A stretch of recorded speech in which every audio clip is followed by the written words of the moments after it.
Al'ummar Hausawa yau ga ma a ƙaramar hukumar Gabasawa garin Gumawa inda ake sana'ar shirin carbi.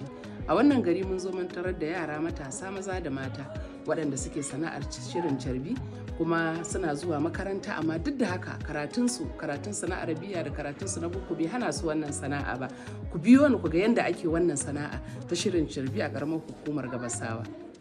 Wajen aiwatar da wannan sana'a ta shirin carbi ana amfani ne da zare launuka iri daban-daban, ya danganta da irin launin da ake bukata, sai kuma allura, daga allura kuma sai irin duwatsun da ake bukata a shirin carbin da su. Inda aka samu wasu yara matasa 'yan mata waɗanda ga sunan da kayansu na makaranta, sun je makaranta sun dawo, karatu bai hana su yin sana'o'insu na yau da kullum ba, wanda shirin carbi yana ɗaya daga cikin wannan sana'a. Al'umma sun san cewa carbi bai zo ƙasar Hausa ba sai da aka samu addinin musulunci. Da addinin musulunci ya zo ƙasar Hausa aka samu carbi. A carbin nan da ƙwallayen abubuwa ake yi na 'ya'yan itatuwa, to tasirin zamani yasa aka samu wato ana kawo mana duwatsu waɗanda suke daga ƙasar waje.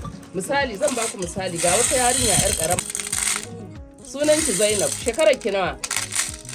Zainab dai daga ganinta bata fi shekara 11 ba zuwa 12. Kina zuwa makaranta? Ajin ki nawa?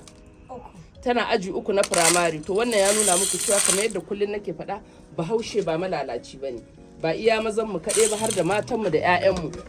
Wannan sana'ar kin daɗe kina yin ta? Kin gaje ta ne a gidanku ake yi? To kamar yadda kuka sani, wannan sana'a ta gaje ta ne, ta tashi ta tarar ana yin ta a gidansu.